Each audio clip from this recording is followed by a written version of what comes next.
Bom dia, boa tarde, boa noite. Esta é mais uma edição de Pedro e Cora, o seu programa sobre vida digital no canal Meio do YouTube e no seu player favorito, na sua plataforma favorita de podcast. E eu sei o que você está pensando.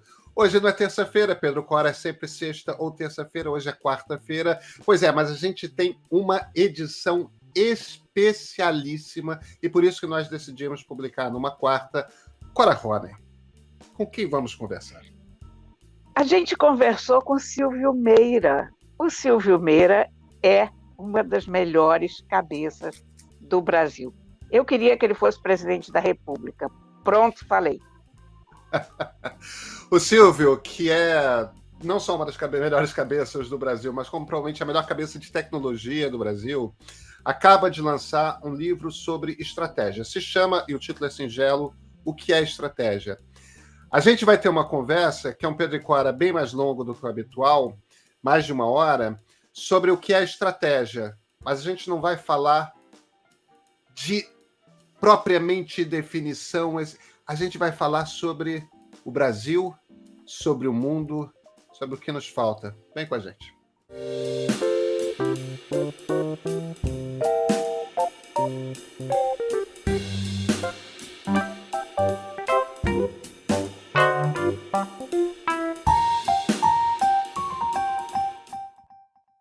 Silvio Meira, cara, sempre um prazer encontrá-lo, ainda que virtualmente.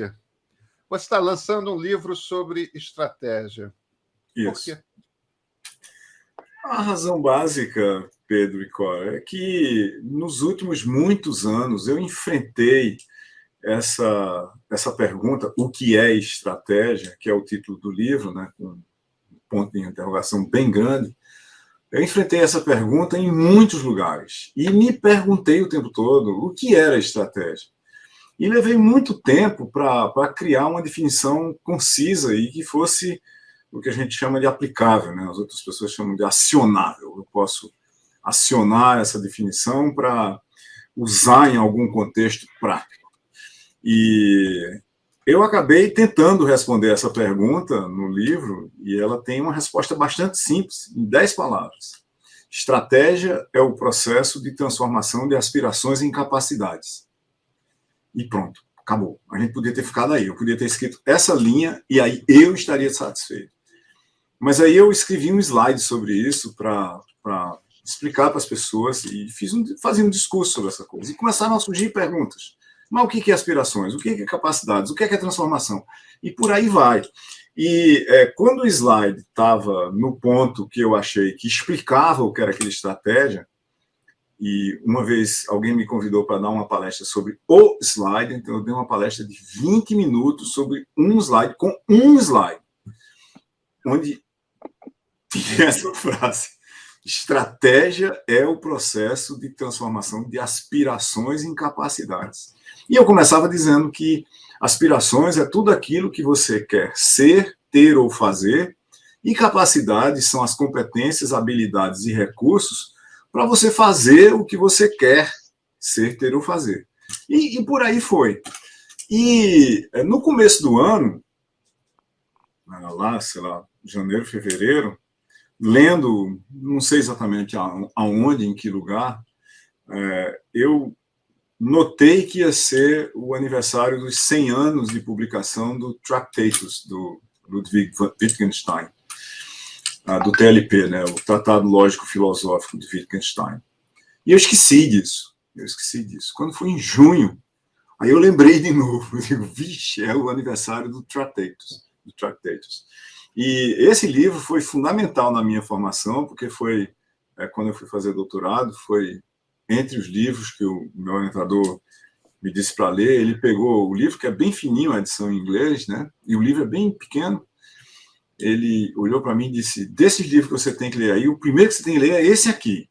Leia esse livro aqui primeiro, para você saber qual era o estado da filosofia da lógica, ou da lógica da filosofia. A gente pode interpretar das duas formas, para você saber qual era o estado disso antes de Kurt Gödel e antes de Alan Turing, porque o livro foi escrito em 1918, quando Wittgenstein era soldado na Primeira Guerra Mundial, né? No meio da guerra ele pegou e escreveu o livro, e publicado em alemão em 1921. Eu, obviamente, não leio alemão, eu tive acesso à edição inglesa, por sinal muito bem traduzida. E aí, em junho, eu olhei e disse, sabe o que eu vou fazer? Eu vou prestar uma homenagem, não a Wittgenstein, mas ao Tractatus, que é a obra dele, que é um livro de aforismos sobre lógica da filosofia, filosofia da lógica, como eu já disse, e, de uma certa forma, um livro áspero, um livro duro, um livro que foi escrito para levar você a interpretar o texto. Ele não resolve, é como se ele não resolvesse nada. E ele, basicamente, acaba dizendo que você só deve se pronunciar sobre coisas que você sabe.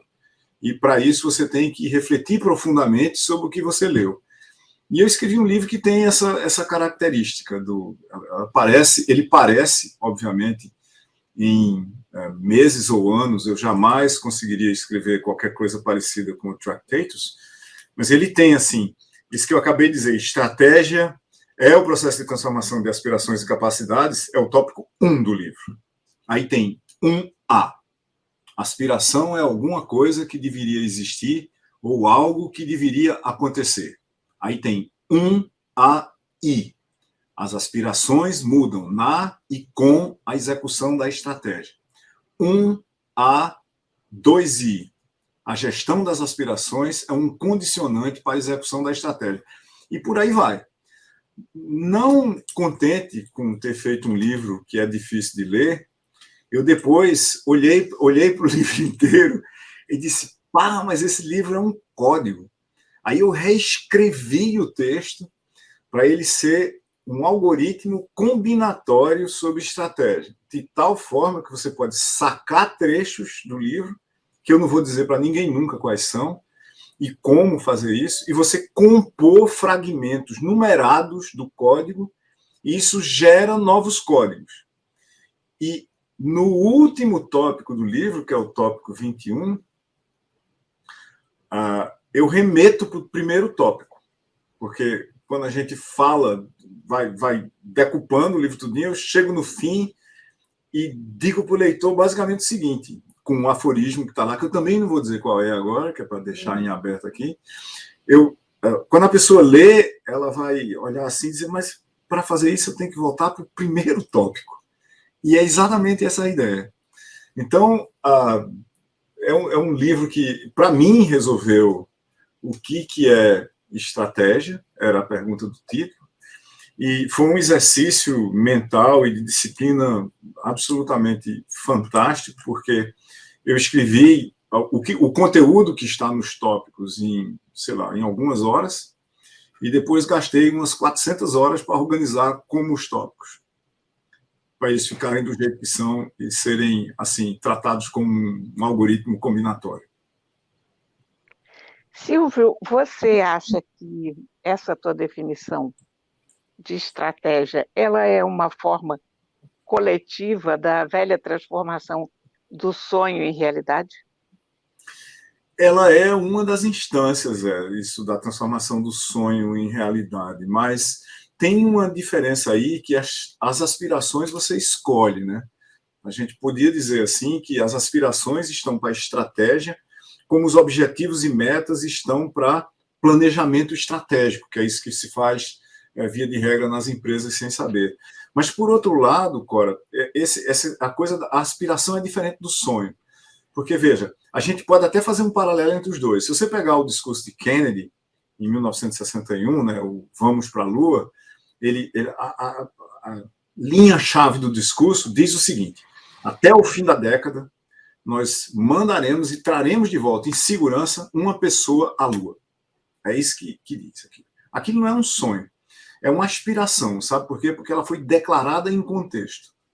Ela foi declarada em contexto. O contexto não eram os ouvintes. E ela não foi declarada ao léu. Foi feita uma análise de cenário, foi entendido o que era que precisava ser construído para chegar lá e voltar em segurança. Com um nível, que eu diria assim, de baixa precisão científica e tecnológica e de recursos, e aquela aspiração, na hora que ela foi declarada ali, ela detonou literalmente um processo de transformação para adquirir as competências, as habilidades e os recursos para fazer aquilo. Você literalmente, não sei quantas pessoas que nos ouvem e veem sabem, né, mas a quantidade de conhecimento que teve que ser gerado para você mandar pessoas à Lua e trazer de volta é uma coisa assim estratosférica. Estratosférica. Para a gente ter uma ideia, a própria expressão engenharia de software, ela vem do projeto Apollo, né? A Margaret Hamilton, uma coder, uma engenheira de software, ela criou a expressão engenharia de software no projeto Apollo. Essa expressão não existia antes. Então, uma coisa que é fundamental hoje na natureza até das coisas, na nossa própria, das nossas interações, vem dali. E tudo isso foi derivado dessa aspiração. Mas não é o sonho transformado em realidade, porque a gente pode literalmente sonhar qualquer coisa. Eu posso imaginar eu posso libertar minha imaginação da realidade sem nenhum, vamos dizer assim, sem nenhuma âncora. Eu posso me desancorar da realidade e sonhar coisas. Isso não é necessariamente transformável em realidade do ponto de vista da estratégia. E eu também resolvi discutir isso vamos dizer assim, nessa forma codificada, porque na vasta maioria dos lugares que você vai, as pessoas dizem que tem uma estratégia, o que elas têm é uma aspiração. Ou mais radicalmente ainda, elas têm um sonho. Elas sonham que eu vou ter 10% desse mercado, típico de startups, né? Qual é a sua estratégia? Não, nós vamos ter 10% do mercado. Não, isso não é uma estratégia. E se você fizer pergunta, em que contexto você está declarando isso? O que é que você sabe sobre o cenário, sobre as personas? O que você sabe sobre os desafios, as oportunidades? Você estudou os dados? Não. Então é um sonho mesmo. Então, quando as pessoas declaram que têm uma estratégia, normalmente elas têm aspirações, no melhor caso, e no pior caso, elas têm mesmo um sonho. Mas é engraçado que tem um aspecto aí do que você está falando, que é quando o Kennedy faz aquilo, e se não me engano foi no discurso inaugural, né? Que ele foi fez o Congresso americano, né? Exatamente. E aquilo era uma circunstância muito específica, que eu não lembro se o Gagarin já tinha ido, mas os Gagarin já tinham ido. Quer dizer, os soviéticos já tinham mandado o Sputnik, o primeiro satélite. Sim. Já tinham mandado o Gagarin, já tinham mandado o primeiro homem ao espaço. Só tinha mais uma coisa. Tinha tido a Laika, né? Aí os americanos só foram mandando depois, né? Mandaram o satélite depois, mandaram o chimpanzé depois, e mandaram...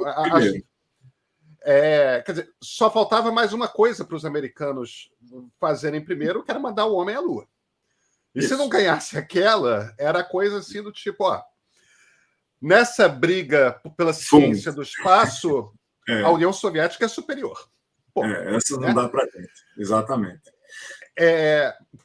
Mas quando o Kennedy faz aquilo, primeiro ali tem um contexto que é importante, que sai de um presidente velho, que era o Eisenhower, que tinha sido presidente durante 10 anos, eram 8. Mas tipo, é como se todos os anos 50 tivesse tido aquele sujeito que ganhou a Segunda Guerra Mundial presidindo.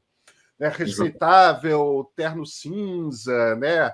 Muito calmo. Ponderado. Muito ponderado, muito razoável. E, de repente, entra um jovem. Né? O Kennedy tinha 40 e poucos anos. 40 e poucos, não era nem 40 e muitos. Ele era um presidente muito jovem. Tinha 35 anos de diferença de idade para Eisenhower. Se vira, e no discurso de posse se vira, a gente vai para a Lua. Silvio, é claro que houve a necessidade de aplicar técnica, que é o que você está chamando de estratégia, para fazer com que aquela promessa fosse viável. Mas esse sonho é como se arrancasse os Estados Unidos dos anos 50 e jogassem nos anos 60, que é uma das décadas mais chaves do século XX, né? Exatamente. Quer dizer, até para você desenvolver uma estratégia, você precisa de uma provocação. Eu não sei se você vai querer chamar de aspiração ou de sonho, mas você precisa disso. Você precisa inspirar, né? Veja, o que você acabou de descrever, Pedro, é o contexto onde a estratégia se desenrolou. As aspirações foram declaradas num contexto. E tem uma peculiaridade desse contexto. Ele era extremamente desafiador. Nós estávamos, assim, no começo do meio da Guerra Fria. A Guerra Fria iria se desenrolar principalmente ali nos anos 60, 70 e 80. Nós que somos dessa época, nós nos lembramos das manchetes de revistas e jornais nacionais e internacionais que faziam aquelas medidas do arsenal nuclear dos dois e mais de outros periféricos, com a China na época era periférica, de quantas vezes a Terra poderia ser destruída com o arsenal que existia. Né? Então a gente estava no começo do fim do mundo. E no auge da Guerra Fria. E a disputa ali era uma disputa para decidir quem era que ia influenciar o resto do mundo. Na realidade era isso, né? Qual é a minha área de influência? E o desafio, claro, era em cada passo. Em número de medalhas na Olimpíada, em número disso, em número daquilo, e numa corrida espacial que não estava exatamente declarada até então, porque os Estados Unidos não estavam muito preocupados com isso. Né? A concepção do que vieram a ser satélite de comunicação tinha sido de um garoto inglês, né, o Arthur Clarke, numa carta a uma revista que ele lia, né, de comunicação sem fio, de wireless communications. Ele mandou uma carta para lá dizendo, olha o que eu acho que dá para fazer se a gente botar satélites em órbita geoestacionária em torno da Terra. Dá pra gente... Só para dar um contexto, que você está falando de um garoto assim que mandou uma carta para uma revista, a gente está falando de um dos maiores escritores, de alguém que viria a ser um dos maiores escritores de ficção científica do século XX. O autor, por exemplo, de 2001. Exatamente, isso é o Arthur Clarke. Ele vai lá e manda uma carta para uma revista e diz, está aqui o conceito inteirinho de satélites de comunicação em órbita geoestacionária. Isso é para a gente ter uma ideia do que estava acontecendo naquela época. Né? Até então, ninguém tinha pensado nisso, foi um leitor de uma revista de rádio que mandou isso para lá. Então, os Estados Unidos não tinham essa ambição, eles não tinham essa aspiração, e não precisavam ter. Mas a grande disputa em jogo global naquela época, e a China era um ator periférico, é bom a gente saber disso, né? Naquela época o mundo era binário, ou você estava na órbita dos Estados Unidos ou estava na órbita da Rússia, e a China estava na órbita da Rússia, apesar de todo o tamanho, mas o grau de, vamos dizer assim, de desarranjo interno e estrutural na China era tão grande que ela não conseguia nem resolver minimamente o problema de alimentação do país. O que esse contexto criou foi um desafio. E como é que você resolve ele? Você resolve esse desafio com aspiração, que leve a uma estratégia que não foi pensada para ter os efeitos colaterais que teve. Eu falei de engenharia de software saindo, por exemplo, da estratégia de ir para a Lua, mas componentes eletrônicos de alta densidade, ou chips, que estão nos nossos computadores, que tornaram possíveis os smartphones, saíram dessa estratégia, são efeitos colaterais dela. Teflon é um efeito colateral dela, quer dizer, foi de supercomputadores a panelas, não é? Por causa da quantidade de tecnologias que teve que ser desenvolvida para ir para a Lua. E, na realidade, tem uma aposta aí, quando você declara uma aspiração de um grande desafio, aspirações de grandes desafios, você se impõe ou se encarrega delas, se o desafio já estiver posto, porque você quase que sabe, você tem inteligência naquele sentido quase de espionagem, de agregar informação suficiente e refletir sobre ela para saber onde é que você está competindo, que o desafiante, seja implícito ou explícito, não vai conseguir fazer quando é um grande desafio desse porte da Lua. Quer dizer, ali, na minha interpretação, pelo menos, quando Kennedy declara essa aspiração, ele tinha informação suficiente para saber que a Rússia não ia conseguir fazer isso. Na realidade, veja, eles nunca nem tentaram. Eles nunca nem tentaram. Porque, do ponto de vista de logística, inclusive, e a gente está vendo isso hoje, né, com a corrida, aspas, de órbita da Terra de bilionários, né, tem N bilionários aí, cada um fazendo seu foguete para botar pessoas em órbita. Você botar uma pessoa em órbita da Terra, do ponto de vista de equações matemáticas, inclusive, hoje é absolutamente trivial. naquela época não era absolutamente trivial, não, mas era fácil de fazer. Com o conjunto certo de pessoas para você desenhar, era muito mais fácil de botar uma pessoa em órbita da Terra do que foi, por exemplo, fazer um artefato nuclear explosivo, né? Foi muito mais fácil de fazer do que fazer isso. A ciência de ir para a órbita da Terra é basicamente newtoniana, né? E reações nucleares de alta densidade não eram. A ciência teve que ser desenvolvida enquanto você fazia uma bomba atômica. Esse contexto e os contextos são o que definem, em certas horas, os grandes desafios. Os grandes desafios são as aspirações das grandes estratégias. Vamos pegar um do Brasil, né? Se a gente for para essa mesma época do desafio americano e da aspiração americana de ir para a Lua, o Brasil tinha um mega problema na década de 60. Um mega problema que tinha duas facetas. Um, não tinha comida suficiente para todo mundo. Aqui. Dois, a nossa balança de pagamentos era tão desajeitada que a gente não tinha moeda forte para comprar comida. Então, por exemplo, eu morava no interior do Nordeste no meio da década de 60 e, vez por outra, tinha um aviso na padaria que o pão era misturado com trigo com milho. Não era porque a gente queria comer pão de trigo com milho, era porque era assim. Eu adquiri um gosto especial desse pão de trigo com milho, que eu preferia esse pão ao pão de trigo. Quando tinha o pão de trigo mesmo, eu ia lá e disse, e o pão de milho? Senão não está precisando botar milho, não. Eu digo, pô, mas como assim? Esse é o pão que é bom. Aí qual foi o desafio que o Brasil se impôs? Qual foi a aspiração que o Brasil declarou? Vamos nos tornar autossuficientes em comida a ponto de poder exportá-la para o mundo. Essa aspiração, imposta a nós mesmos como um grande desafio, implementado como uma estratégia através da Embrapa, foi o que gerou para o Brasil em 2020 negócios internacionais da ordem aproximada de 110 bilhões de reais, com saldo líquido, bilhões de dólares, desculpe, 110 bilhões de dólares, com saldo líquido a favor do Brasil de quase 90 bilhões.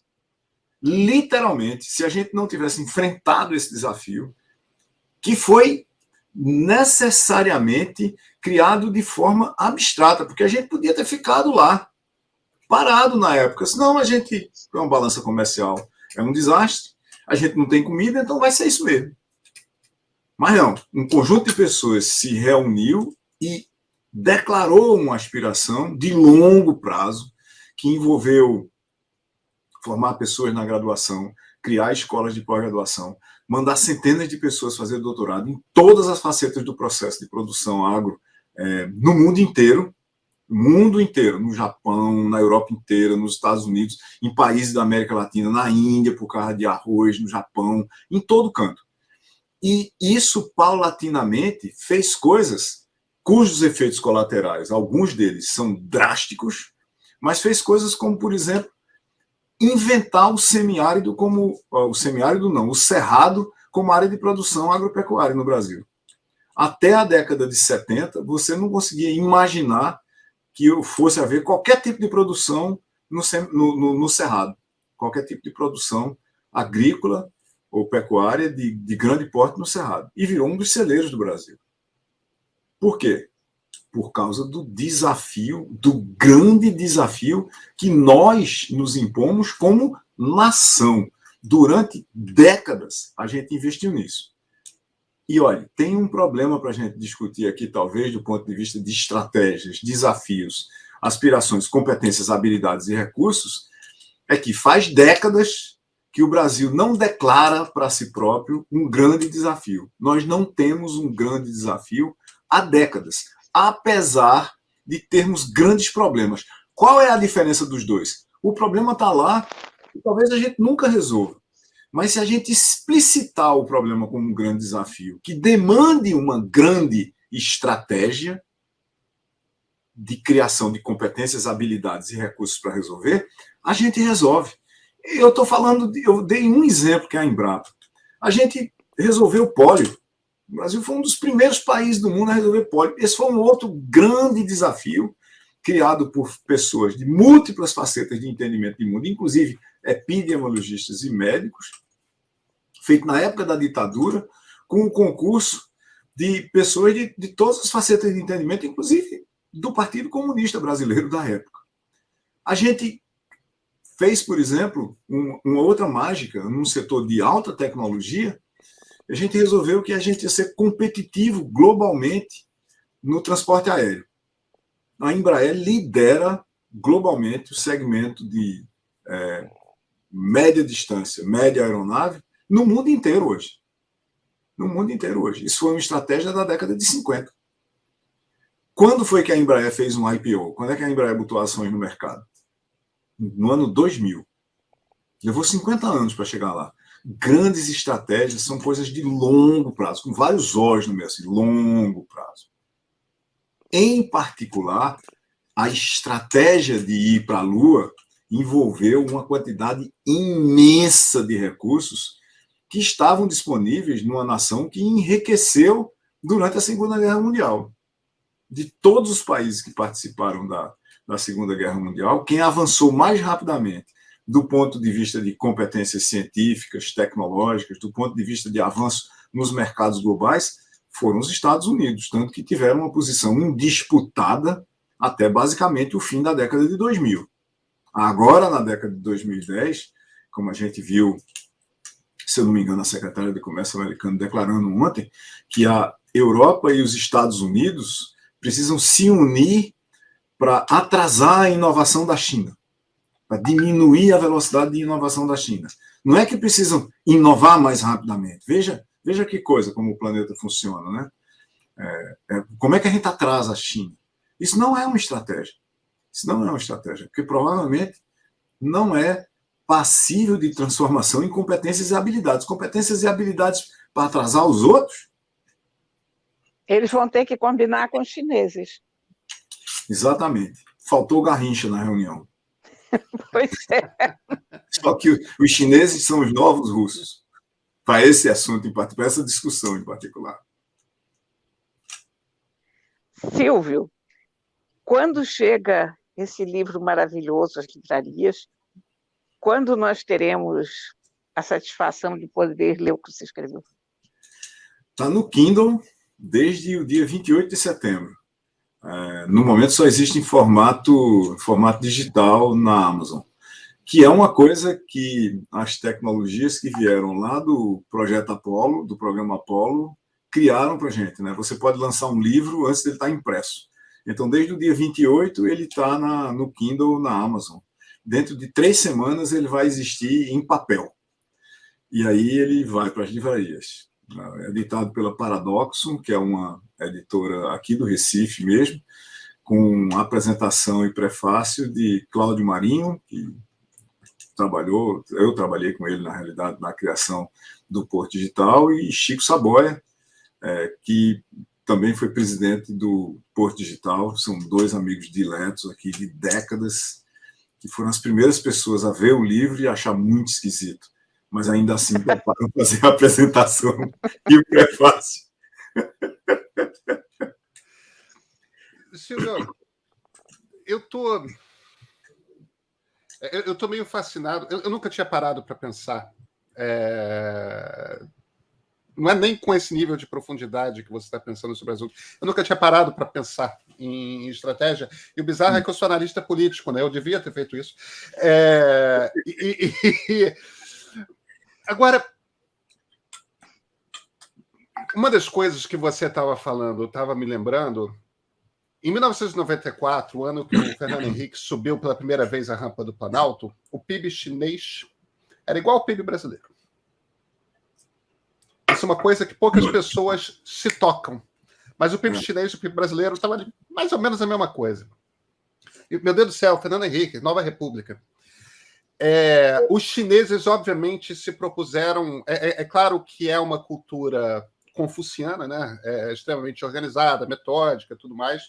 É claro que é uma civilização tão milenar e que em vários momentos da história foi dominante no planeta. no desenvolvimento de tecnologia, no avanço das suas fronteiras geográficas, tudo mais. Quer dizer, a gente não está falando de qualquer povo, evidentemente. Agora, os indianos também são, né? Outros povos também são. E, no entanto, os chineses se propuseram a fazer uma coisa grande e fizeram. Você citou bons exemplos brasileiros, a Polio, a Embraer, a indústria o agronegócio, né? A partir da Embrapa. A partir da Embrapa. O que aconteceu para a gente parar de... Por que o nosso melhor momento da história democrática do Brasil, que é a nova República, em momento algum se propôs um problema grande para resolver? Talvez o Plano Real, mas não tem esse escopo de ambição que você está descrevendo. Não foi pequeno, evidentemente, terminar com a hiperinflação, mas a gente perdeu criatividade, a gente perdeu a compreensão de o que é uma estratégia. Qual é o nosso problema? Veja, Pedro, veja, Cora, o Plano Real acontece e se torna possível ali nesse espaço-tempo que você está descrevendo, porque antes a gente, o Brasil democrático e os partidos políticos, ou o arranjo político que estava do lado da oposição à ditadura militar, executou uma grande estratégia. A gente tinha um grande desafio. Nós vamos redemocratizar o Brasil. Esse desafio, no começo, ele era bem desarranjado. Todos nós aqui sabemos que, no começo da ditadura militar, havia pessoas que a gente achava que eram democratas apoiando a ditadura, e logo depois elas descobriram que uma ditadura só é bom para quem dita, ela não é bom para quem apoia, né? Então, a dita é dura mesmo e vai pegar todo mundo, em última análise. Mas quando as forças democráticas se rearticularam, elas tinham uma grande aspiração, que é um grande desafio, redemocratizar o país. E vários condutores dessa estratégia, e aí a gente tem que prestar atenção em um outro detalhe. Essas transformações, por exemplo, de uma ditadura numa democracia, elas podem ser induzidas, você tem um plano determinado de como fazer, você criou um certo conjunto de rotas para chegar lá, ou elas podem ser emergentes, você pode esperar que elas aconteçam. Na realidade, em qualquer lugar onde qualquer coisa funciona, é uma combinação das duas. Você começa a fazer alguma coisa e tem que dar conta de outras estratégias, algumas de grande porte, inclusive de potencial grande impacto, que vão surgindo na periferia da sua estratégia, vamos dizer assim, principal, do seu condutor estratégico. E a gente passou, basicamente, eu diria ali de 68, né, que quando a gente tem o golpe dentro do golpe, até 85, não é pouco tempo. Nós passamos 2 décadas perseguindo uma transformação, perseguindo uma estratégia brasileira. Quando a gente chegou no fim desse negócio, aí a gente agradeceu. Ali era onde a gente tinha que ter começado a desenhar o país. Vamos voltar para a China, antes da gente voltar para o Brasil. Se você olhar onde é que fica o centro geográfico da economia global, em termos de onde é que o PIB está, no ano 0, ele estava na fronteira entre o que hoje é o Paquistão, a China e a Índia. E do ano 0 em diante, ele saiu migrando ali em direção à Groenlândia, mais ou menos, indo por cima, né? Passando por dentro da Europa, indo para a Groenlândia, e chegou na Groenlândia, basicamente. Aí a China reagiu, a partir, basicamente, da década de 90, que é exatamente o tempo, né? A época que você está se referindo. Aí reagiu e começou a voltar. Nos últimos 10 anos, considerando 2000 anos, ele teve a maior velocidade de volta para o lugar onde ele estava exatamente, o centro, vamos dizer assim, do PIB global, o centro de gravidade do PIB global, voltando para a fronteira entre a China, a Índia e o Paquistão. Então, a China já foi gigantesca. A China já foi, aspas, o centro da economia do mundo. Ela só está voltando a ser. e isso é absolutamente inevitável. Eu não vejo como evitar isso. O que aconteceu a partir do fim da Revolução Cultural é que uma turma que entende de estratégia mesmo, de longo prazo, Mao, Tse-tung, obviamente, era um grande líder e entendia de estratégias, mas entendia de estratégias de mobilização popular, diria eu, sendo muito humilde aqui, e eu não estou criticando Mao Zedong para quem depois vier dizer você não entende nada de China, nem de Mao Tse-tung, assim por exemplo. Grandes estratégias de mobilização popular. Mao Zedong. É bom a gente notar que ele tinha um grande desafio de tornar a China independente de novo. Para a gente ter uma ideia da fragmentação da China durante a época anterior a Mao, por exemplo, vamos pegar Tsingtao. Tsingtao é uma cerveja feita na cidade de Qingdao, na China, obviamente um porto na China, que era uma possessão alemã nos anos 1910. O grau de desestruturação do Estado chinês era tal que qualquer um chegava e pegava um pedaço, mais assim, perto da costa, pegava a Mongólia para lá. Ou seja, houve quase uma destruição do que era a China antiga. Então, uma parte significativa da estratégia atual da China é a sanidade e a unidade territorial da China. Vamos voltar para o Brasil rapidamente. Vamos voltar para o Brasil na época de Dom Pedro II. Qual foi o grande projeto do Império? O grande projeto do Império brasileiro todinho era manter a integridade territorial do Brasil. Esse foi o grande desafio do Império todinho. Se o Império não tivesse feito o que fez, com todos os problemas que isso causou, alguns dos quais perduram até hoje, são indesculpáveis, mas eram de alguma forma justificados pelas estratégias, pelas competências, pelas habilidades, pelos recursos, e aí pela ética, filosofia, moral e política da época, foi manter o Brasil íntegro, porque senão Pernambuco não era parte do Brasil. A Bahia não era, o Rio Grande do Sul não era. E por aí vai. Tinha um outro país. Não é? Então, às vezes, a gente se culpa muito no Brasil da gente não ter feito certas coisas. A gente perdeu a criatividade? Não. A gente perdeu a capacidade de articulação de forças que competem para cooperar. Não precisa você ser inimigo para competir. A gente perdeu essa noção no Brasil.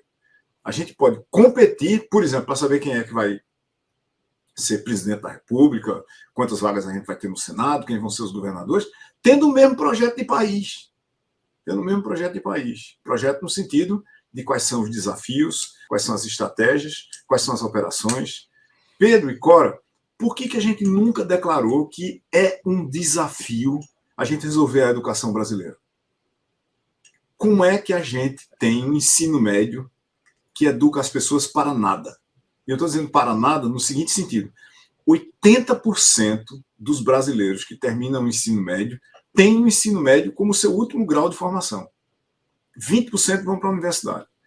Não vamos nem discutir por quê agora, mas imagine, se você acaba o ensino médio no Brasil, que profissões você pode exercer no mercado hoje, além de entregador de comida em bike ou em motocicleta, se você tiver um pouco mais de recurso? Não tem nenhuma profissão contemporânea que você se prepara para ela fazendo um ensino médio com as raríssimas e honrosas, é bom que se diga, raríssimas e honrosas exceções de sempre, que estão em escolas que a gente quase sabe o nome estado por estado, não é? Aí o que a gente nunca declarou que era um grande desafio nacional você preparar o brasileiro para o futuro profissional dele, inclusive, no ensino médio. Preparar para uma coisa básica. O que a gente quer formar no ensino médio? Um filósofo? Não. Uma pessoa competente o suficiente para ser independente do ponto de vista econômico e financeiro, se ele escolher não fazer mais nenhuma outra coisa a partir dali. A Alemanha faz isso, a Europa todinha faz isso, a China faz isso, o Japão faz isso. Você pode parar no ensino médio na Inglaterra e ter casa própria que você compra com o dinheiro que você ganha, porque você criou as competências e habilidades básicas para trabalhar num lugar que lhe remunera de uma forma minimamente decente. A gente Silvio, diga. Você aí está tocando exatamente num dos grandes problemas do Brasil, que é o bacharelismo. Sim, mas veja... Quer dizer, e toda vez que se fala numa educação forte no ensino médio, há uma gritaria. O Brasil inverteu a pirâmide. É como se só Mas a formação não é universitária consequência? Isso não é tivesse alguma importância, né? eu concordo com você que o Brasil tem um bacharelismo das pessoas, qualquer pessoa que tenha um conjunto mínimo de posses, os despossuídos tendem a chamar imediatamente doutor, né? Doutor fulano. A gente tem até lei que envolve isso, né? Se você tem um curso superior, você vai para uma prisão diferente de quem não tem, até você ser condenado em regime definitivo, assim por diante. Quer dizer, isso é uma excrescência do pensamento nacional, né? É uma excrescência moral, inclusive, né? Mas vamos deixar esse negócio para lá. Vamos imaginar que o bacharelismo fosse inteligente o suficiente para descobrir que os bacharéis podem ser mais ricos se a população for mais rica. A gente tem um projeto de uma corrida para o fundo aqui, de um certo sentido. Ao ignorar quais são as possibilidades e qual é o potencial de declarar um grande desafio nacional de resolver as competências das pessoas para serem competitivas, inclusive no mercado internacional, a gente fica achatado no fundo. Pedro disse ainda agora. A gente tinha o mesmo PIB da China na década de 90, quando Fernando Henrique subiu a rampa do Planalto. Hoje eles são a segunda, se não a primeira maior economia do planeta. E a gente está de ladeira abaixo. A gente era sexta, uma hora, foi para a oitava. Eu nem sei exatamente onde é que está hoje, porque a gente tem uma peculiaridade, inclusive no Brasil, assim, vez por outra eu penso nisso. As bolsas do mundo, né, elas se atrelam em conjunto. E a bolsa do Brasil, ela está sempre ligada à pior bolsa do mundo. Se todas as bolsas do mundo estiveram subindo e tiver uma caindo, a brasileira está caindo junto com ela. Eu nunca vi uma coisa assim. É como se a gente tivesse entrado num vácuo de karma. E uma parte disso é porque a gente não olha para o futuro, vindo do futuro para cá. Quais são as aspirações que a gente tem para o futuro? Vamos lá pegá-las. Então, a gente fica discutindo coisas. Vamos fazer uma reforma tributária. Olha, só aqui para nós. Essas reformas são mudanças para quase tudo que a gente tem no Brasil, inclusive o ensino e superior, dentro desse inclusive também. Não adianta a gente mudar mais nada. O conjunto de processos de transformação pelos quais o mundo vem passando, do ponto de vista já de séculos, de globalização, de financiarização, há 150 anos pelo menos, de digitalização, há 50 anos pelo menos, de transformação digital desde o começo da internet, mudaram completamente as fundações sobre as quais está o conjunto de processos associados à economia, à sociedade, à vida pessoal, à vida individual, assim por diante. A gente está planejando para o passado. A gente tem que ter estratégias para o futuro. E as estratégias do futuro dependem de aspirações que vêm do futuro. Eu modifiquei um dia desse uma frase de Machado de Assis, que sofria muito, Machado, com as críticas que faziam a Zé de Alencar. E José de Alencar, o grande escritor cearense, Machado disse um dia dele que o futuro nunca se engana, falando sobre o que era que ia acontecer com a história de José de Alencar depois de muito tempo que ele tivesse falecido. A modificação que eu fiz na frase de Machado de Assis é o seguinte: o futuro nunca se engana, porque ele sabe exatamente o endereço para onde ele está vindo. E ele está vindo para o presente. E ele vai chegar, e ele é inevitável, ele é inarredável. Como os portugueses diriam, ele é incontornável. Não adianta a gente resistir com o que você resistir. Enquanto o bacharelismo está bem posto e fincado na sociedade brasileira, Cora e Pedro, sabe o que está acontecendo? A gente está reescrevendo o bacharelismo em software. E não é que a gente vai acabar, por exemplo, com certas profissões. É que certas profissões onde o bacharelismo está muito bem posto e sentado, para cada 10 pessoas que exercem aquela profissão hoje, dentro de 10, 15 anos, você vai precisar de 2, de 1. Porque você vai substituir o que eles fazem por software. Tem uma coisa curiosa sobre essa história da revolução do software, da automação e da informatização, do impacto da inteligência artificial na sociedade. Essa revolução, ela impacta a média gerência, de uma forma muito dramática por causa de dados e análises. Eu não preciso mais de muita gente para estar tomando decisões pontuais sobre o que é que está acontecendo no mercado, porque eu tenho analytics para fazer isso. Mas, ao invés de atingir, por exemplo, o varredor de rua, o profissional de limpeza pública, ele vai atingir profissionais que fazem coisas que parecem extremamente sofisticadas, como fazer uma petição no processo judicial, como analisar um radiograma, uma radiologia, como, assim, prescrever uma coisa básica para gripe, para febre. A gente tem sistemas hoje capazes de tomar decisão de diagnóstico, por exemplo, sobre crianças de 5 anos de idade. Vamos pegar uma coisa aleatória aqui. 5 anos de idade. Se você catar os sintomas, botar uma foto em movimento e tal, colocar num sistema de machine learning qualquer, o grau de acerto de uma inteligência artificial para dar o diagnóstico é muito maior do que o grau de acerto de um pediatra. Os pediatras vão ser substituídos pela inteligência artificial? De jeito nenhum. Mas os pediatras que não usarem a inteligência artificial serão substituídos pelos pediatras que usarem. E essa é a grande mudança.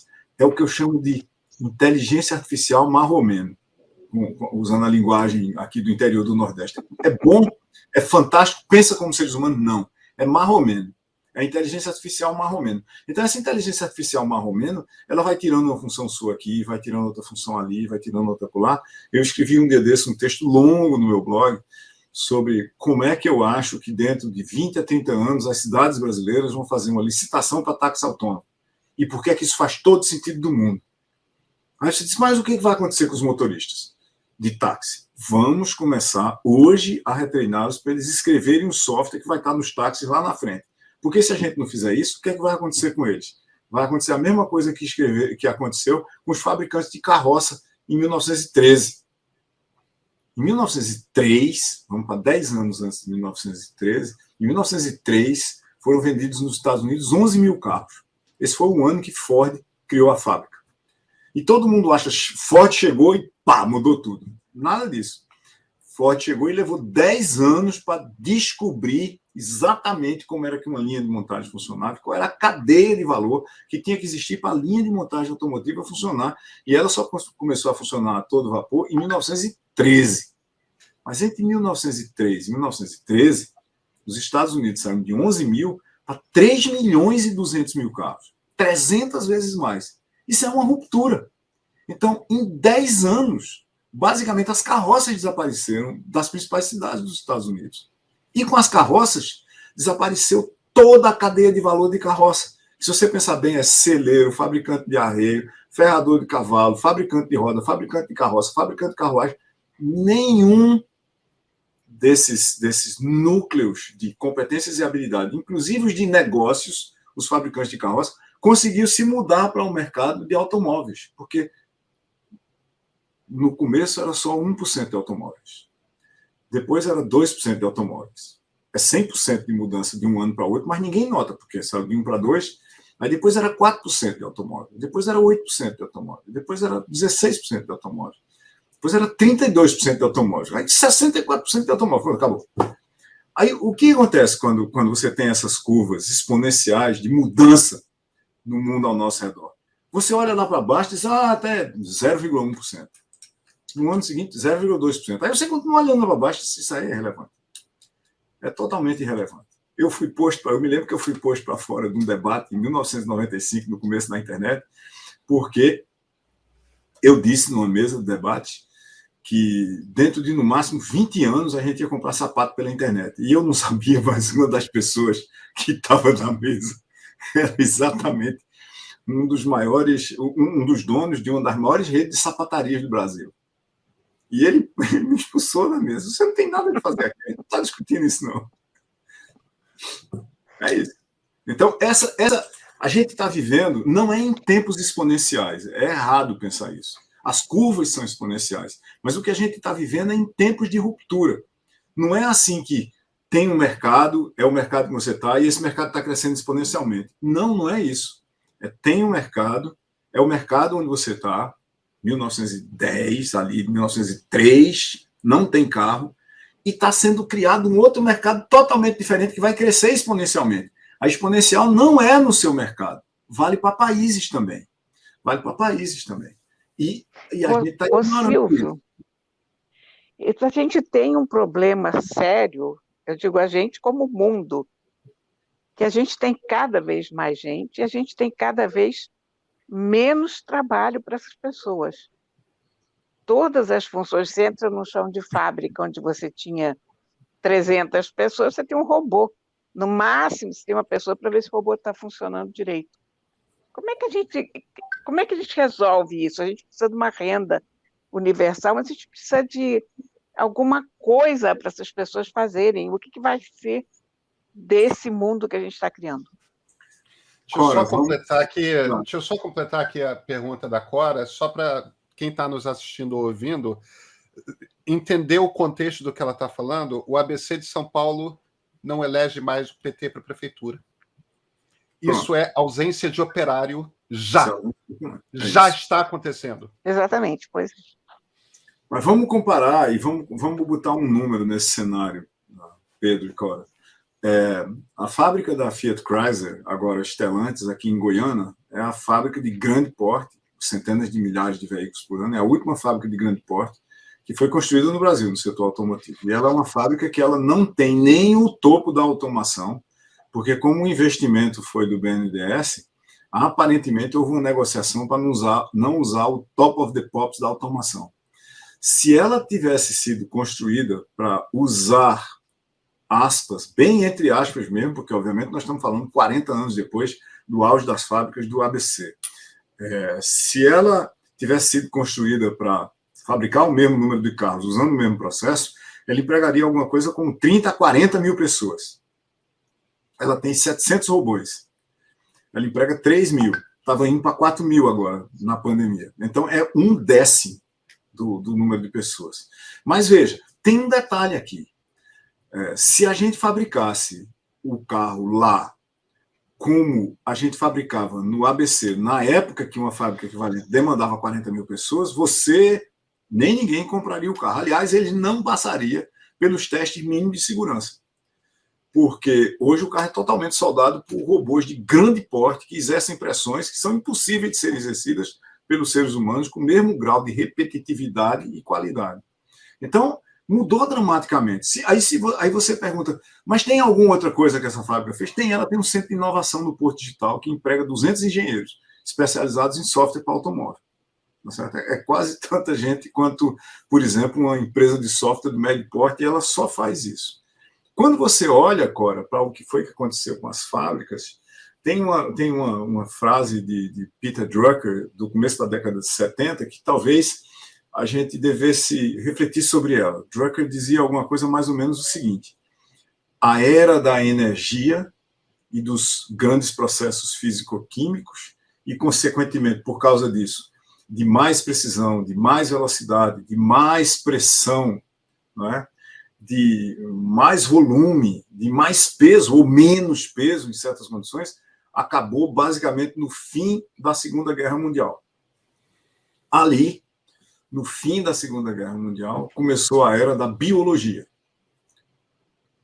E tanto quanto a gente usa processos físico-químicos e assim por diante, guiados por informação, ferramentas codificam informação. Ferramentas como um machado, como uma alavanca, codificam leis da física. Tanto quanto as leis da física e a informação eram codificados nos processos físico-químicos, a biologia é codificada por informação. Só que tem um detalhe. Essa informação da biologia é diretamente manipulável como código. Biologia processa energia com o processamento de energia guiado por informação. Drucker dizia ali basicamente o seguinte: está começando a era da informação.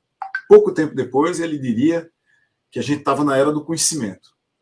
Que, tirante os processadores simbólicos de informação, o trabalho que era realizado em fábricas, em atendimento, ou seja lá o que for, seria codificado para ser executado por sistemas autônomos, basicamente. Sistemas capazes de entender o que era preciso fazer, se fosse em operação básica, operações básicas e fazê-las eles mesmos.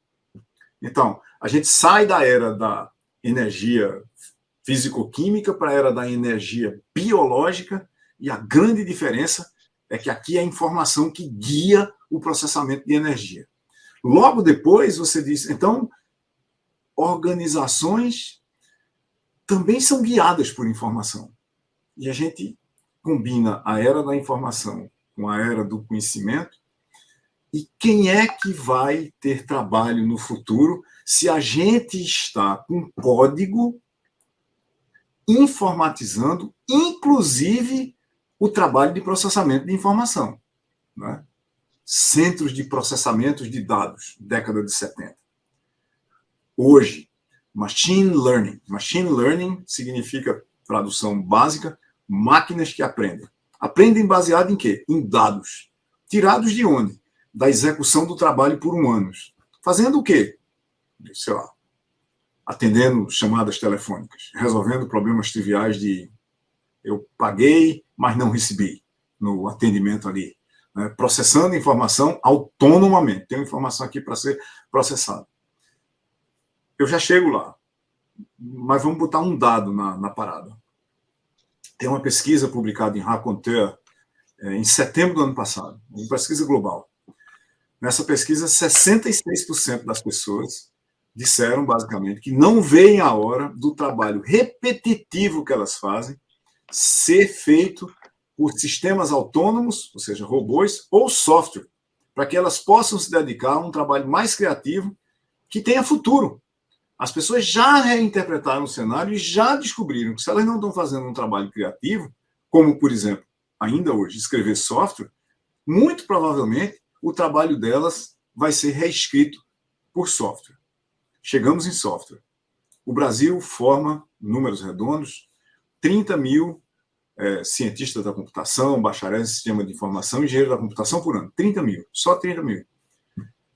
E a gente está abrindo 80 mil postos de trabalho por ano. Todo ano o déficit aumenta 50 mil pessoas e há uma estimativa de que esse déficit hoje passa de 200 mil pessoas. Isso para um tipo de posto de trabalho onde pelo menos a metade desses postos de trabalho podem ser preenchidos por pessoas que aprenderiam a programar no ensino médio. Não precisa fazer universidade para saber programar. Aqui em Pernambuco, a gente está na Escola Cícero Dias, na Escola Técnica Porto Digital, na Fernando Lira, em Caruaru e em outras, formando programadores no ensino médio. Uma pessoa sai do ensino médio e vai trabalhar numa empresa do Porto Digital. É possível fazer, o que a gente precisa é fazer isso repetindo o que está dando certo, em escala e de forma sustentável. Mas a gente tem que enfrentar o desafio, a gente tem que ter uma estratégia para transformar o desafio. Veja que desafio bom. A gente tem 14 mil pessoas trabalhando no Porto Digital. Tem 3.500 vagas em aberto, numa cidade que tem 13% de desemprego. Esse é um desafio fantástico. Como é que a gente forma essas pessoas? A gente acabou de acelerar isso, tem um programa chamado Embarque Digital, da Prefeitura do Recife, que vai praticamente dobrar o número de formados em Recife em 3 anos. O número de formados por ano. A gente vai acelerar ainda mais esse programa. E olha que a gente está formando gente para programar no ensino médio. Tá certo? Se a gente resolvesse que o Brasil vai ser um grande provedor global de capacidade de programação, e a gente pode, sabe por quê? A gente está no fuso horário perto da Europa e no fuso horário do centro dos Estados Unidos. Como é que a gente não podia fazer isso? Centro dos Estados Unidos, aqui eu estou falando a costa leste dos Estados Unidos, obviamente, tá certo? Não estou falando o centro geográfico, né?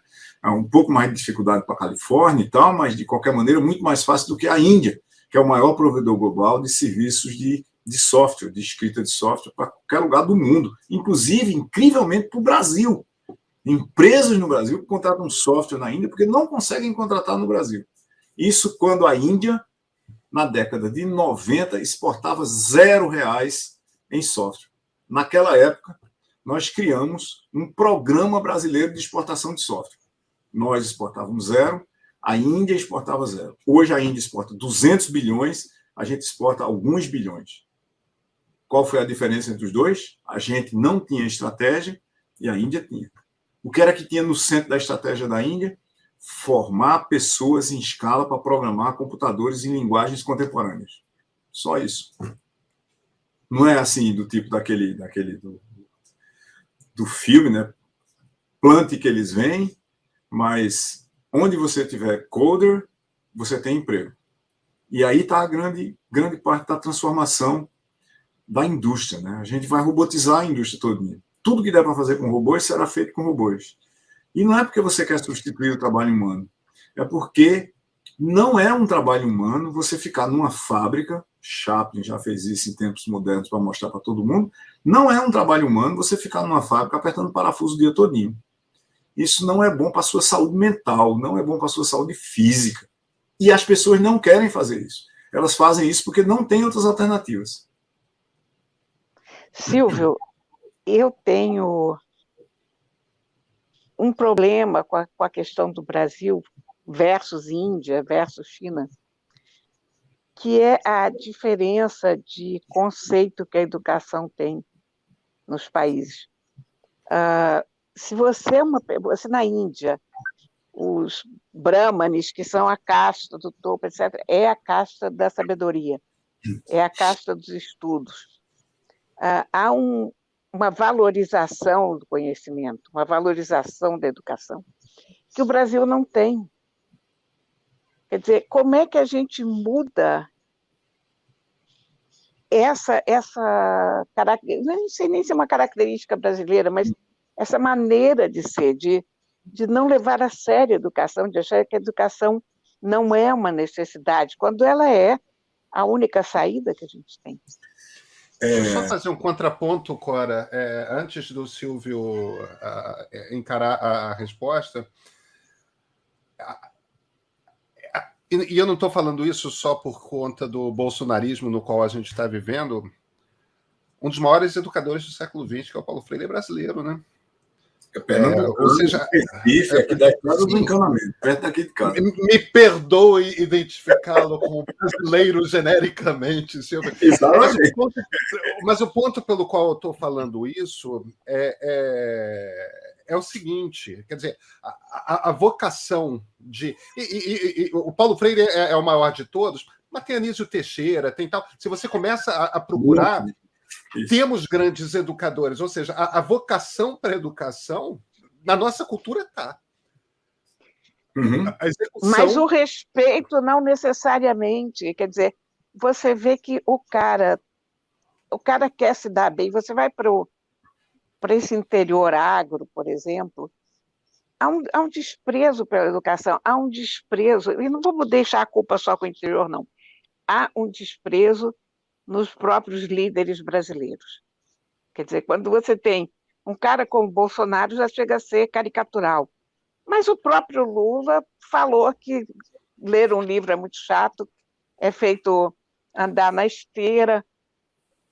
Não é possível, enquanto você tem esse tipo de exemplo vindo das elites, você nunca vai criar a competência necessária para criar um país que veja a educação como uma coisa importante.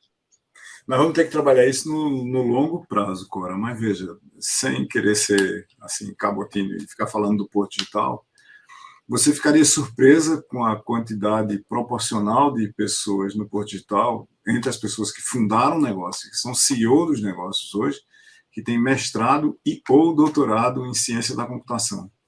Porque tem uma curiosidade nessa economia do conhecimento, da informação.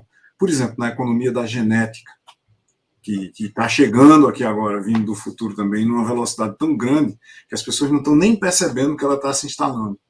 É que para trabalhar nessa economia, ao contrário, por exemplo, do que aconteceu na primeira Revolução Industrial, que você tem um laboratório em casa, para você montar um laboratório efetivo de tratamento genético, você precisa de gente extremamente capacitada. Nós estamos falando no mínimo um mestrado, talvez 2 mestrados, talvez um mestrado em imunologia com um doutorado em genética. No campo hoje, o melhor campo brasileiro é feito por gente muito bem formada que entende de agricultura de precisão. A gente vai ver uma coisa nos próximos muitos anos que já começou a acontecer agora, é você se recusar a importar, países importantes, mercados importantes do Brasil, se recusarem a importar produção não ambientalmente certificada. E para você fazer isso, você vai ter que fazer rastreamento, você vai ter que fazer alimentação apropriada, você vai ter que cuidar, por exemplo, no caso da produção animal, dos animais de uma forma saudável, no contexto deles, é óbvio. Mas mais do que isso, eu acho, e eu tenho pouquíssima memória para o passado, apesar de eu, vez por outra, pronunciar alguns números, porque eles passaram pela minha frente recentemente.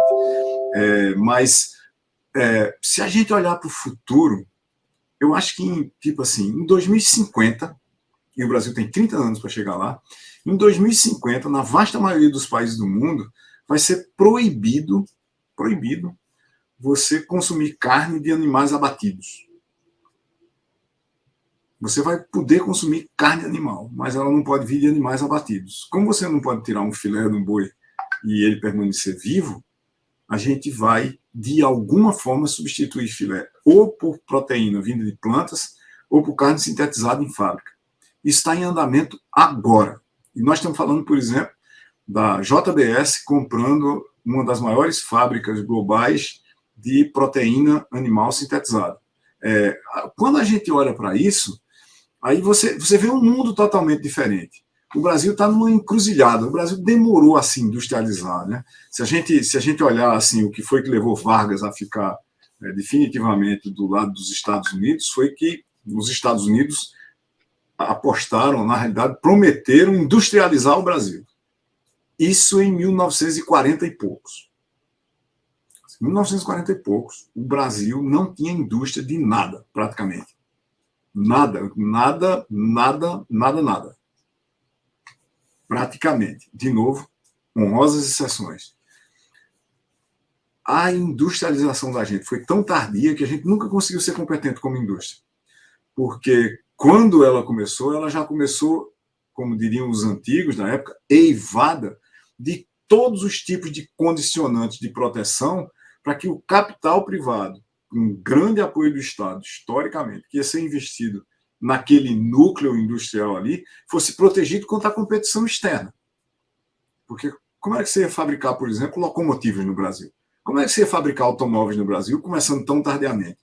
O Brasil é o único, com exceção do México, que é um caso à parte, e para essa coisa particular, funciona como sendo a fabricação dos Estados Unidos. Então, entre os 10 maiores mercados automotivos do mundo, o Brasil é o único que não tem carros com capital e tecnologia próprios. O único. De novo, excetuando o México, produz mais do que do Brasil, também não tem nenhum, mas funciona unicamente como um centro de fabricação, né? Lá no México mesmo eles chamam de maquiadoras, né? São maquiadoras de automóveis, eu ia falar isso. Fiscais, né? Inclusive. Se você excetuar o México, o Brasil é o único país entre os 10 maiores produtores de carro do mundo que não conseguiu ter capital e tecnologia próprios para fabricar carro em larga escala. Tem pequenas fabricações de carros que são sempre para nichos bem específicos de mercados e assim por diante. A gente nunca teve um desenho. A gente nunca teve verdadeiramente uma política para fazer isso. Veja que políticas não estão acima de estratégias, elas estão abaixo de estratégias. Estratégias são grandes desenhos, no caso de um país, para fazer alguma coisa. A política se subjuga à estratégia. A política como um todo e as políticas públicas em particular. Elas não estão acima, elas estão abaixo do ponto de vista conceitual. E a gente nunca enfrentou esses desafios. Mas, em boa parte, volto a dizer, em mercados como tecnologia, ou você é competente para escrever software ou você não é. Genética é exatamente a mesma coisa. A agricultura de precisão é a mesma coisa. Competências são absolutamente essenciais. Qualquer pessoa competente em agricultura de precisão, em qualquer faceta dela, seja de sementes, de tratamento de plantas invasivas, de insetos, do que for, qualquer pessoa que tenha essas competências está trabalhando no Brasil hoje, está sendo bem remunerado. Mesma coisa em software, mesma coisa em medicina, talvez contemporânea, eu diria assim, né? Uma medicina que não seja estatística, mais ou menos. E essa revolução vai pegar o Brasil, não tem jeito. Não tem jeito. A gente vai ter que mudar.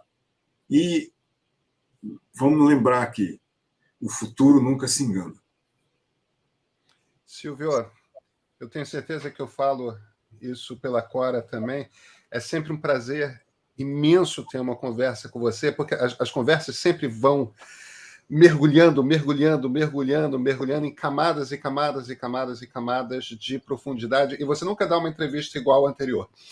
Então, olha... É incrível. Mas muito obrigado pela conversa. Anterior, se eu pudesse até repetir, talvez. Muito obrigado pela conversa. Grande prazer.